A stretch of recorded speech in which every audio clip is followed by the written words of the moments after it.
میں ہوں فضل قاسم۔ سب دیکھنے اور سننے والوں کو السلام علیکم۔ جو لوگ میرے چینل پہ نئے آئے ہیں میرے چینل کو لائک اور سبسکرائب کر کے بیل کے آئیکن پہ لازمی کلک کریں تاکہ آئندہ آنے والی ویڈیو کا نوٹیفیکیشن آپ کو موصول ہو سکے۔ نام، نسب اور علاقہ۔ حضرت ہود علیہ السلام کا نسب نامہ یوں ہے: ہود بن صالح بن ارفخشد بن سام بن نوح علیہ السلام۔ ایک قول کے مطابق ہود علیہ السلام کا نام عابر ہے جو صالح کے بیٹے تھے، اور ارفخشد کے بیٹے تھے جو سام بن نوح کے بیٹے تھے۔ آپ کا نسب اس طرح بھی بیان کیا جاتا ہے: ہود بن عبداللہ بن رباح بن جرود بن عاد بن اوس بن ارم ابن سام ابن نوح علیہ السلام۔ آپ قبیلہ عاد سے تعلق رکھتے تھے۔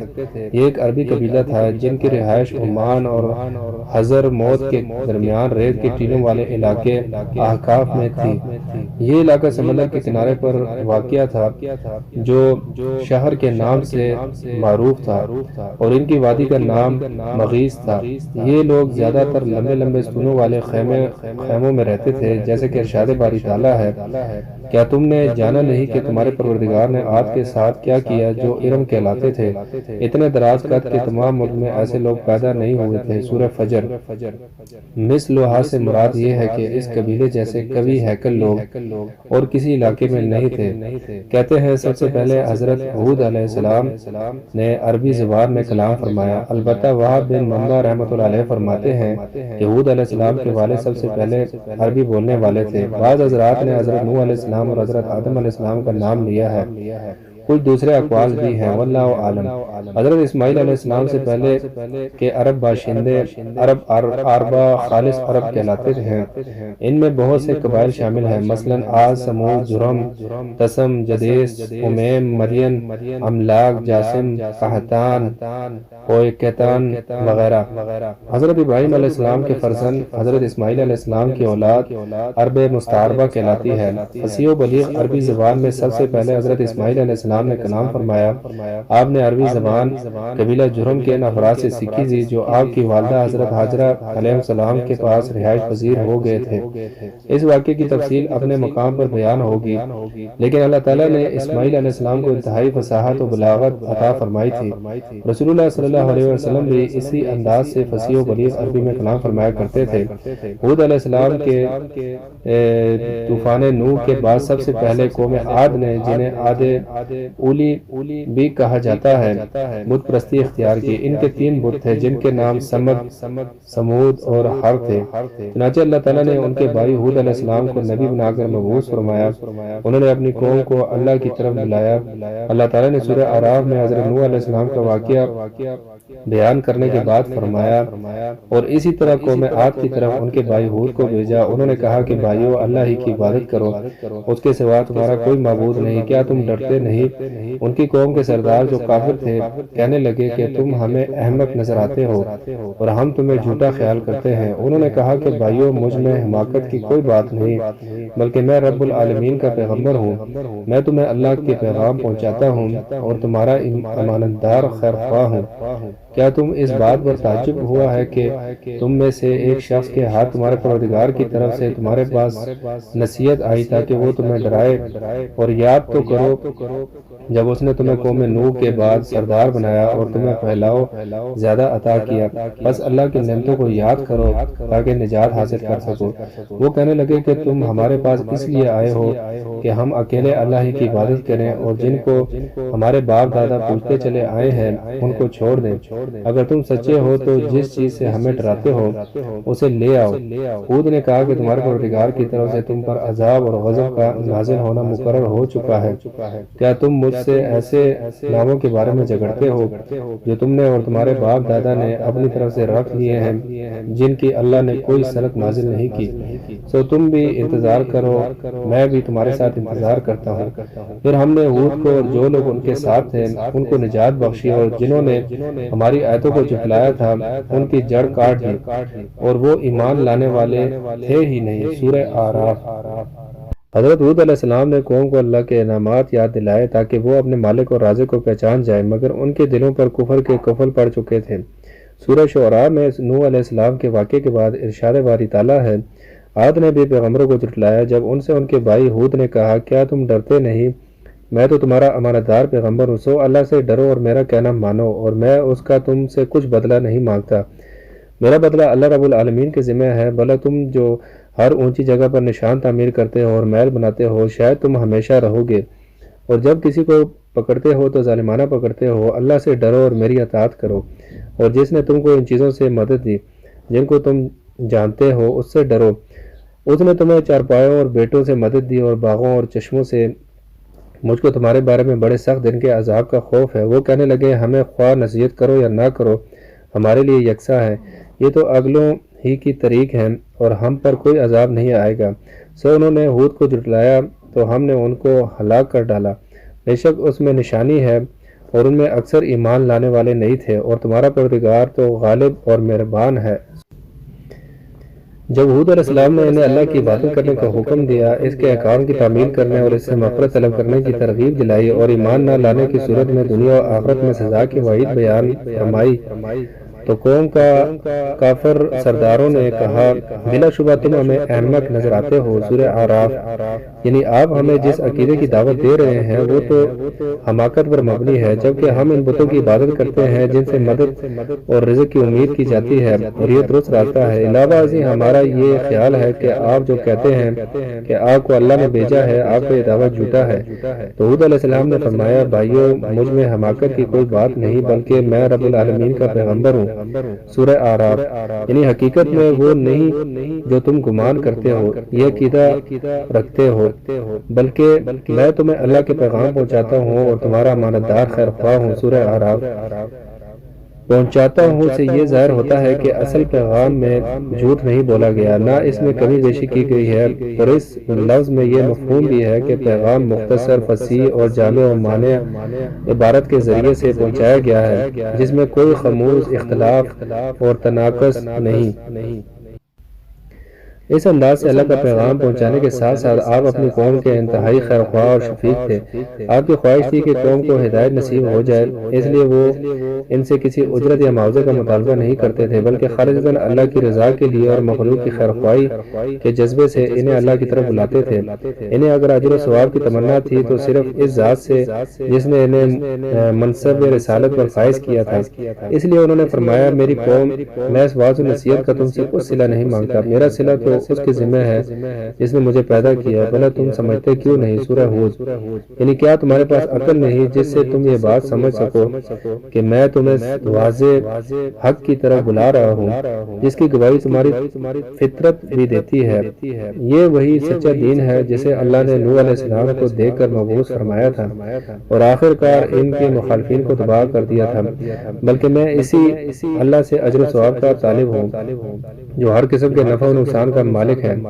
سورہ یاسین میں جس مرد مومن کا ذکر ہے، اس نے بھی یہی کہا تھا، ایسے لوگوں کے پیچھے چلو جو تم سے صلہ نہیں مانگتے اور وہ سیدھا راستے پر ہے، اور مجھے کیا ہے کہ میں اس کی پرستش نہ کروں جس نے مجھے پیدا کیا، اور اسی کی طرف تم کو لوٹ کر جانا ہے۔ سورہ یاسین۔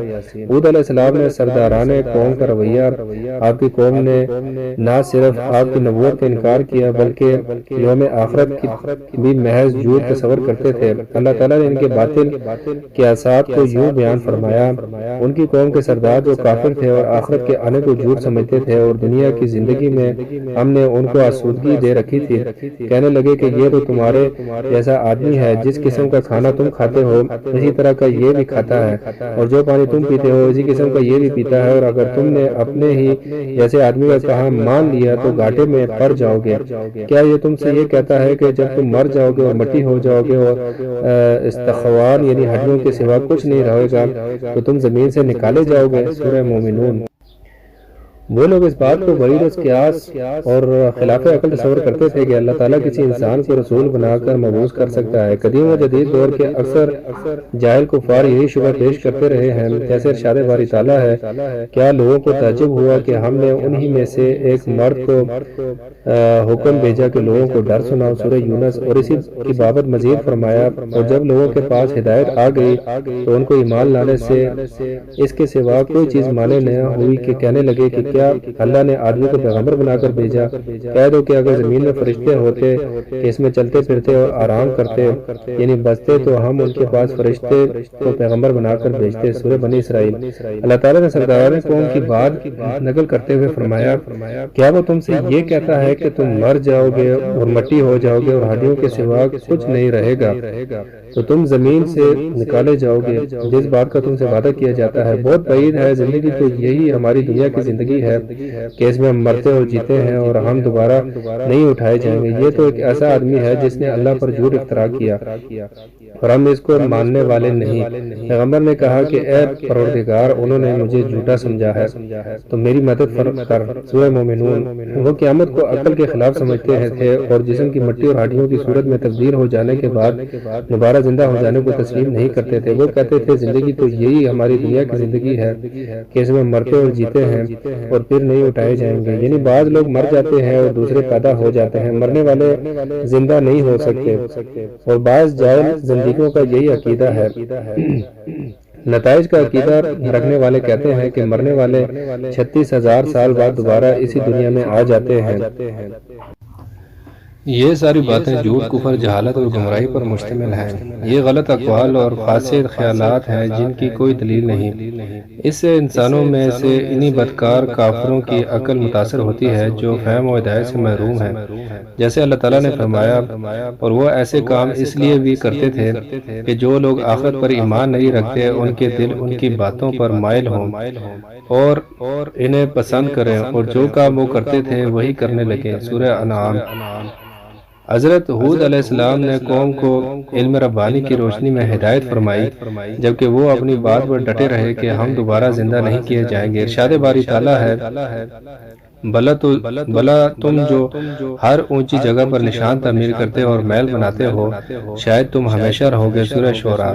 یعنی انہیں نصیحت کرتے ہوئے فرمایا کہ تم ہر بلند مقام پر بڑی بڑی عظیم عمارتیں، محلات وغیرہ تعمیر کرتے ہو جن سے محض دل خوش کرنا مقصود ہوتا ہے اور تمہیں ان کی ضرورت نہیں ہوتی۔ یہ بات اس لیے فرمائی گئی ہے کہ وہ لوگ خیموں میں رہتے تھے، جیسے کہ ارشاد ہے، کیا آپ نے دیکھا نہیں کہ آپ کے پروردگار نے عاد کے ساتھ کیا کیا، ستونوں والے ارم کے ساتھ، جس کی مانند کوئی قوم ملکوں میں پیدا نہیں کی گئی۔ سورہ فجر۔ عاد ارم سے عاد اولا ہی مراد ہے۔ وہی لوگ ستونوں پر کھڑے ہوئے خیموں میں رہائش رکھتے تھے۔ یہ کہنا غلط اور بلا دلیل ہے کہ ارم سونے چاندی کا بنا ہوا ایک شہر ہے جو ایک جگہ سے دوسری جگہ منتقل ہوتا رہتا ہے۔ تتخذون مصانع کا مطلب بعض علماء نے محل بیان کیا، بعض نے فرمایا اس سے مراد حمام ہے، بعض نے فرمایا یہ پانی لینے کی جگہ تھی۔ لعلکم تخلدون کا مطلب یہ ہے کہ تم دنیا میں طویل عرصے تک زندہ رہنے کی امید پر یہ سب کچھ بناتے ہو۔ اللہ تعالیٰ نے ہود علیہ السلام کی نصیحت کا تذکرہ کرتے ہوئے فرمایا، اور جب تم کسی کو پکڑتے ہو تو ظالمانہ پکڑتے ہو، سو اللہ سے ڈرو اور میری اطاعت کرو، اور اس سے ڈرو جس نے تم کو ان چیزوں سے مدد دی جن کو تم جانتے ہو، اور اس نے تمہیں جانوروں اور بیٹوں سے مدد دی اور باغوں اور چشموں سے۔ مجھ کو تمہارے بارے میں بڑے سخت دن کے عذاب کا خوف ہے۔ سورہ شعراء۔ ان لوگوں نے جواب میں کہا، خواہ نصیحت کرو یا نہ کرو ہمارے لیے یکساں ہے، یہ تو اگلے لوگوں ہی کی طریق ہے اور ہم پر کوئی عذاب نہیں آئے گا۔ سورہ شعراء۔ لفظ خلق کی زبر سے خلق بھی پڑھا گیا ہے اور پیش سے خلق بھی۔ زبر کی صورت میں اس کا یہ مطلب ہوگا کہ یہ پہلے لوگوں کی گھڑی ہوئی باتیں ہیں، یعنی آپ جو باتیں سناتے ہیں یہ خود آپ کی بنائی ہوئی ہیں جنہیں آپ نے گزشتہ زمانے کی کتابوں سے اخذ کیا ہے۔ متعدد صحابہ رضی اللہ عنہم و تابعین رحمۃ اللہ علیہ نے اس لفظ کا یہی مطلب بیان کیا ہے۔ خا اور لام کی پیش کے ساتھ خلق سے مراد دین ہے، یعنی ہم لوگ جس دین پر ہیں یہ ہمارے آباء و اجداد و بزرگوں کا دین ہے، ہم اسے ترک نہیں کریں گے بلکہ اسی پر مضبوطی سے قائم رہیں گے۔ وما نحن بمعذبین کا جملہ دونوں قراتوں سے مناسبت رکھتا ہے۔ قوم نے ہود علیہ السلام سے یہ بھی کہا، کیا تم ہمارے پاس اس لیے آئے ہو کہ ہم اکیلے اللہ ہی کی عبادت کریں اور جن کو ہمارے باپ دادا پوچھتے چلے آئے ہیں ان کو چھوڑ دیں؟ تم اگر سچے ہو تو جس چیز سے ہمیں ڈرایا چاہتے ہو اسے ہم پر لے آؤ۔ سورہ اعراف۔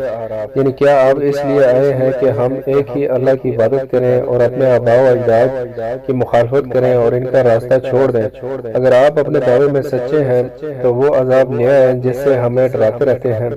ہم آپ پر ایمان نہیں لائیں گے، آپ کی پیروی نہیں کریں گے، آپ کو سچا نہیں مانیں گے۔ حضرت ہود علیہ السلام نے ہر ممکن کوشش کی لیکن وہ تھے کہ سمجھنے کا نام ہی نہ لیتے تھے۔ بالآخر انہوں نے کہا تمہارے پروردگار کی طرف سے تم پر عذاب اور غضب کا نازل ہونا مقرر ہو چکا ہے۔ کیا تم مجھ سے ایسے ناموں کے بارے میں جھگڑتے ہو جو تم نے اور تمہارے باپ دادا نے اپنی طرف سے رکھ لیے ہیں، جن کی اللہ نے کوئی سند نازل نہیں کی؟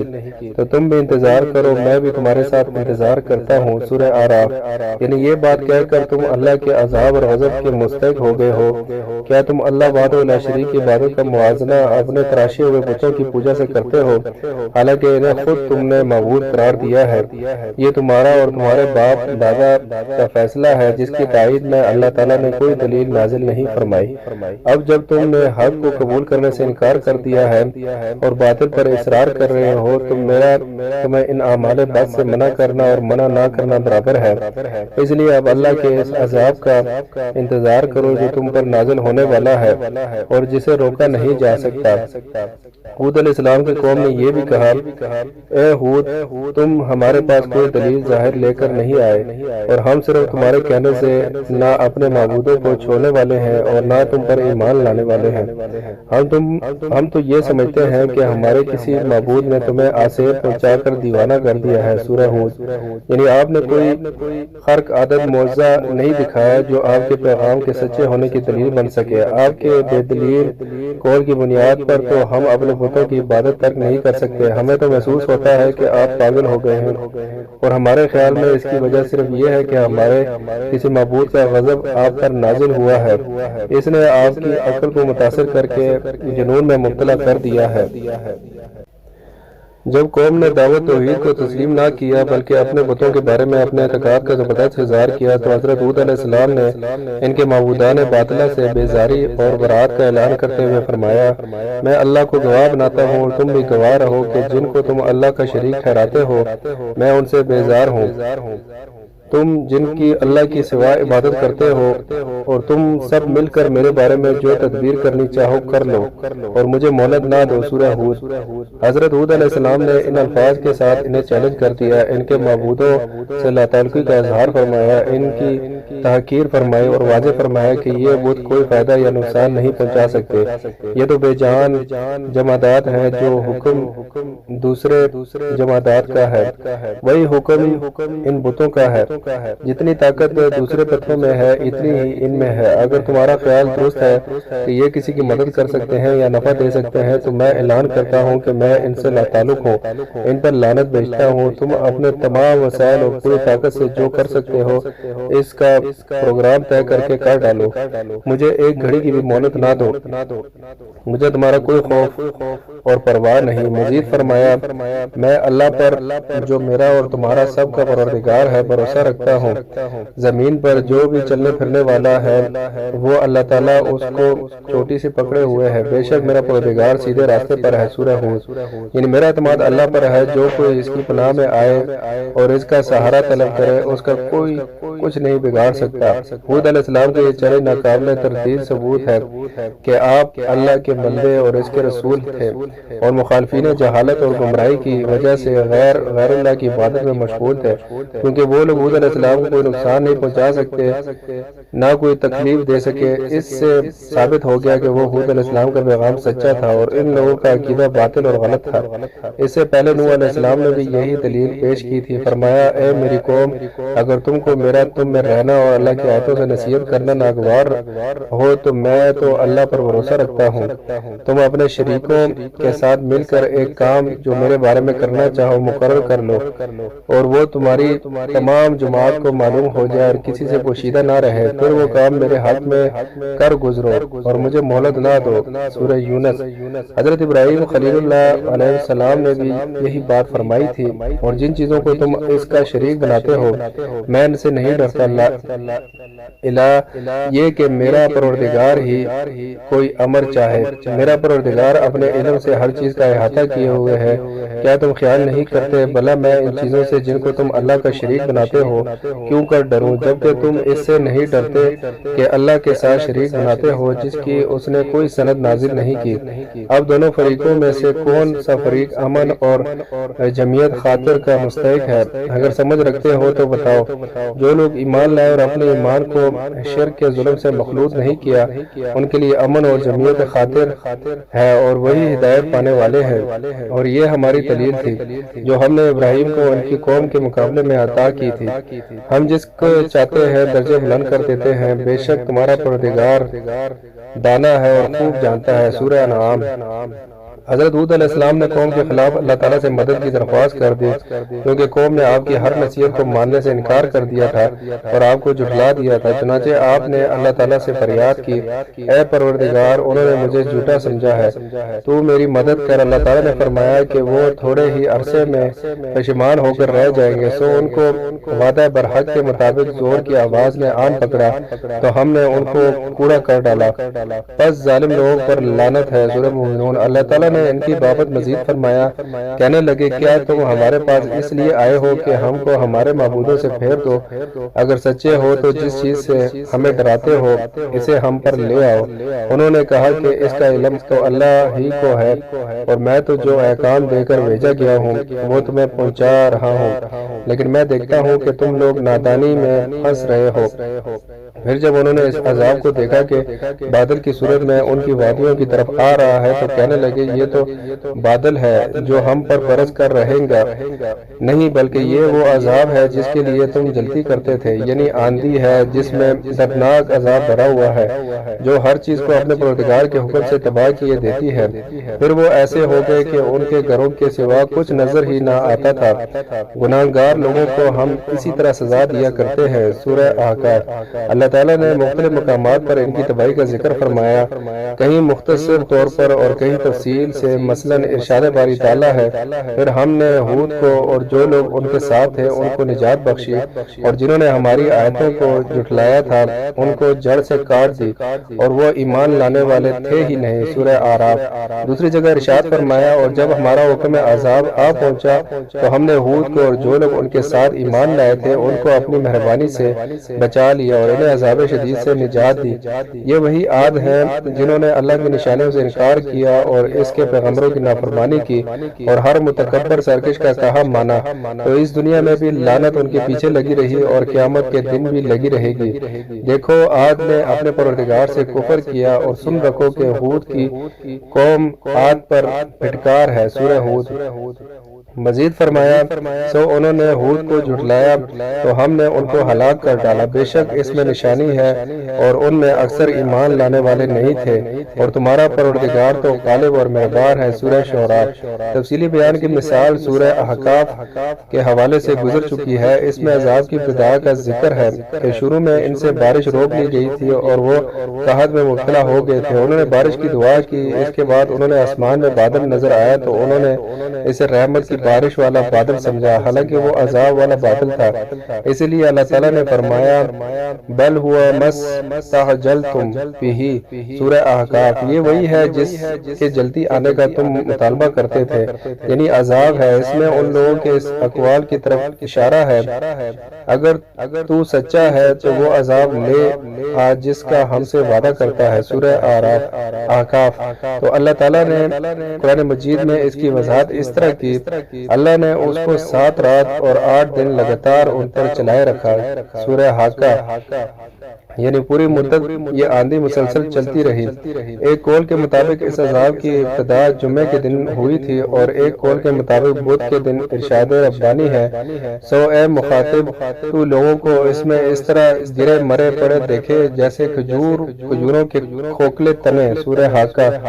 انہیں کھجور کے درختوں کے ایسے تنوں سے تشبیہ دی گئی جن کے سرے الگ ہو چکے ہوں، کیونکہ ہوا آدمی کو اٹھا کر اوپر لے جاتی تھی، پھر اسے سر کے بل پھینک دیتی تھی، جس سے سر پاش ہو جاتا اور درد باقی رہ جاتا، جیسے کھجور کا تنا جس کا پتوں اور پھلوں والا حصہ کاٹ دیا گیا ہو وہ پڑا ہوتا ہے۔ چنانچہ فرمایا ہم نے ان پر سخت منحوس دن میں آندھی چلائی، وہ لوگوں کو اس طرح اکھیڑ ڈالتی تھی گویا اکھڑی ہوئی کھجوروں کے تنے ہیں۔ سورہ قمر، یعنی وہ دن ان کے لیے منحوس تھا جس کا عذاب ان پر ہمیشہ رہے گا۔ بعض لوگوں کا خیال ہے کہ مسلسل نحوست والا دن بدھ کا دن ہے، اس وجہ سے وہ بدھ کو نامبارک دن قرار دیتے ہیں۔ یہ تصور غلط ہے اور قرآن کے خلاف ہے، کیونکہ دوسری آیت میں ارشاد ہے بس ہم نے ان پر نحوست کے دنوں میں زور کی ہوا چلائی۔ حامیم، سورہ سجدہ۔ یہ تو معلوم ہی ہے کہ وہ 8 مسلسل ایام تھے۔ اگر یہ دن بذات منحوس ہو تو ہفتے کے 7 دن منحوس ہونے چاہیے جن میں عذاب جاری رہا، اور اس کا کوئی قائل نہیں ہے۔ اصل میں اس کا مطلب یہ ہے کہ یہ دن ان کافروں کے لیے منحوس تھے۔ اللہ تعالیٰ نے فرمایا اور عاد کی قوم کے حال میں بھی نشانی ہے، جب ہم نے ان پر نامبارک ہوا چلائی، وہ جس چیز پر چلتی ہے اس کو ریزہ کیے بغیر نہ چھوڑتی۔ سورہ زاریات، یعنی جس سے کوئی خیر حاصل نہ ہوئی، کیونکہ ایک اکیلی یک طرفہ ہوا سے نہ بادل اڑتے ہیں نہ درخت بار آور ہوتے ہیں، اس لیے یہ بانجھ کہلاتی ہے، یعنی اس سے کوئی فائدہ حاصل نہیں ہوتا، اور ہر چیز کو اس طرح ٹوٹی پھوٹی تباہ حال کر دیتی تھی کہ اس سے کسی قسم کا فائدہ نہیں اٹھایا جا سکتا تھا۔ رسول اللہ صلی اللہ علیہ وآلہ وسلم نے فرمایا میری مدد سبا مشرقی ہوا کے ذریعے سے کی گئی اور عاد کو دبور مغربی ہوا کے ذریعے سے تباہ کیا گیا۔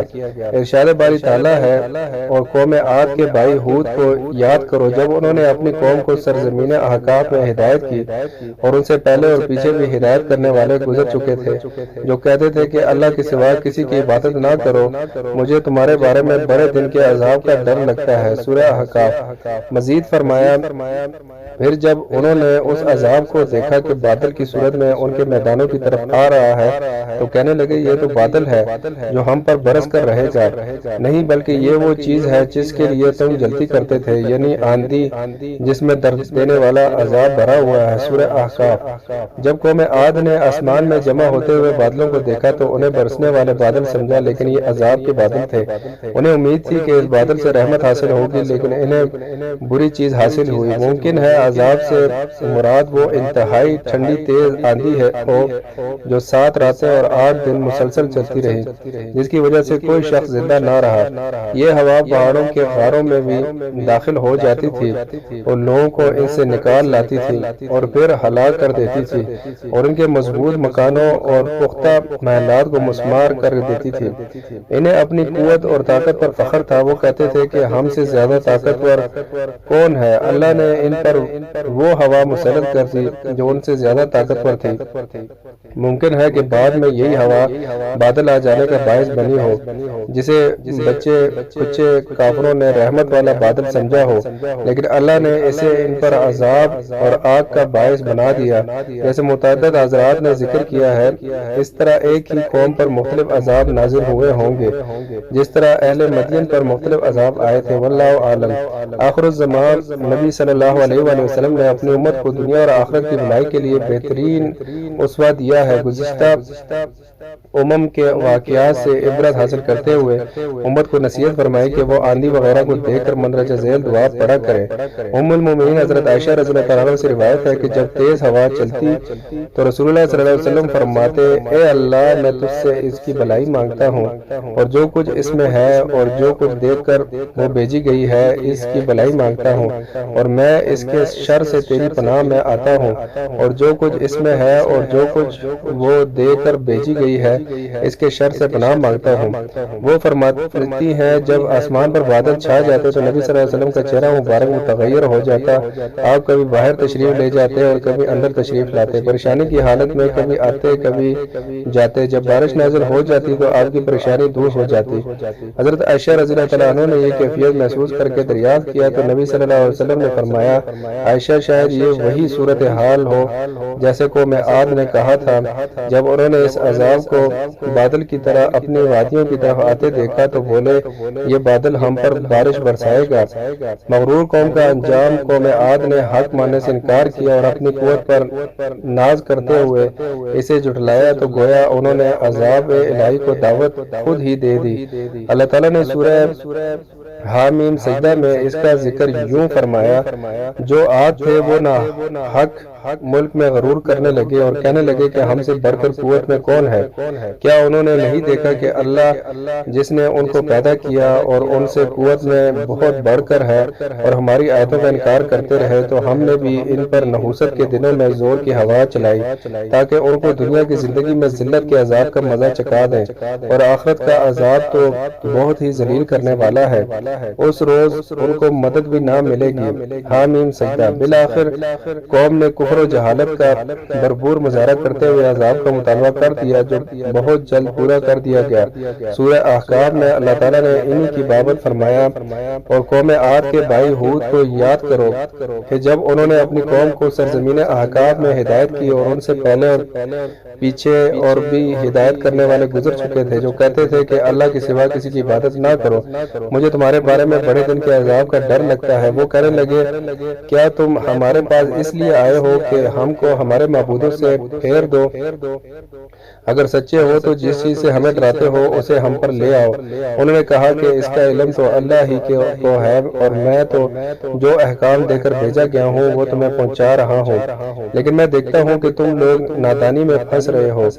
پھر جب انہوں نے اس عذاب کو دیکھا کہ بادل کی صورت میں ان کی وادیوں کی طرف آ رہا ہے تو کہنے لگے یہ تو بادل ہے جو ہم پر برس کر رہے گا، نہیں بلکہ یہ تو وہ چیز ہے جس کے لیے تم جلدی کرتے تھے، یعنی آندھی جس میں درد دینے والا عذاب بھرا ہوا ہے، وہ ہر چیز کو اپنے پروردگار کے حکم سے تباہ کیے دیتی ہے۔ پھر وہ ایسے ہو گئے کہ ان کے گھروں کے سوا کچھ نظر ہی نہ آتا تھا۔ گناہگار لوگوں کو ہم اسی طرح سزا دیا کرتے ہیں۔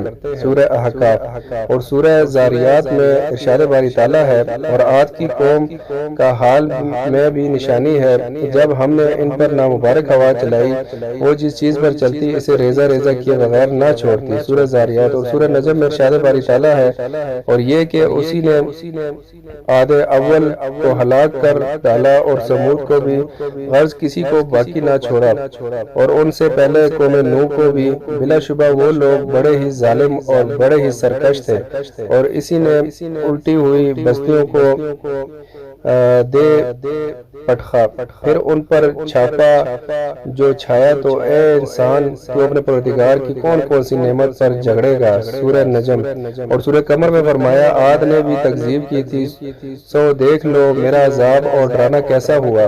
ہم نے ان پر سخت منحوس دن میں آندھی چلائی، وہ لوگوں کو اس طرح اکھیڑے ڈالتی تھی کہ گویا اکھڑی ہوئی کھجوروں کے تنے، سو دیکھ لو میرا عذاب اور ڈرانا کیسا ہے۔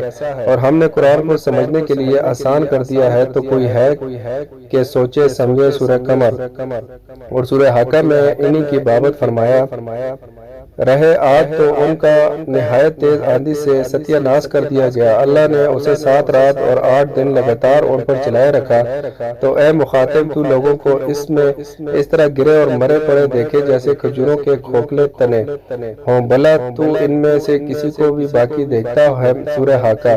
اللہ تعالیٰ نے گزشتہ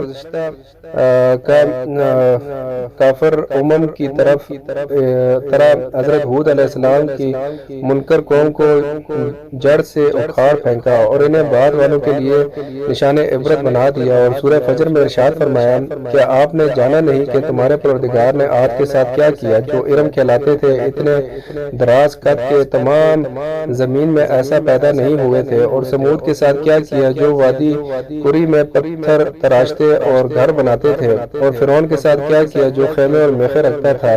یہ لوگ زمین میں سرکش ہو رہے تھے اور اس میں بہت سی خرابیاں کرتے تھے، تو تمہارے پروردگار نے ان پر عذاب کا کوڑا نازل کیا، بے شک تمہارا پروردگار طاق میں ہے۔ سورہ فجر۔ قوم عاد کا ذکر سورہ توبہ، سورہ ابراہیم، سورہ فرقان، سورہ عنکبوت، سورہ سواد، سورہ کاف میں بھی وارد ہے۔ ہم نے اپنی تفسیر میں اپنے مقام پر ان واقعات کے بارے میں بیان کیا ہے، واللہ اعلم۔ آندھی کا عذاب پہلے بیان ہو چکا ہے کہ طوفان نوح کے بعد سب سے پہلے جس قوم نے بت پرستی شروع کی وہ قوم عاد تھی، جیسے اللہ تعالیٰ کے اس اس فرمان سے واضح ہے۔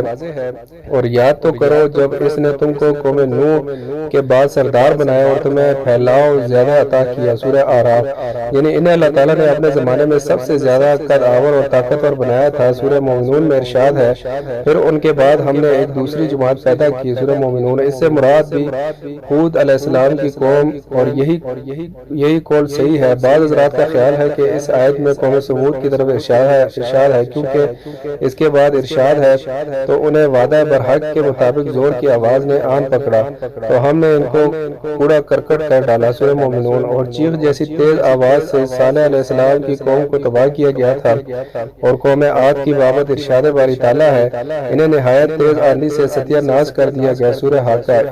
ان حضرات کے اس قول کے باوجود یہ ناممکن نہیں کہ اس قوم پر چیخ کا عذاب بھی آیا ہو اور آندھی کا عذاب بھی، جیسے مدین والے اصحاب الایکہ تھے کہ ان پر کئی قسم کا عذاب بیک وقت نازل ہوا۔ پھر اس پر بھی اتفاق ہے کہ قوم عاد کا زمانہ سمود سے پہلے کا ہے۔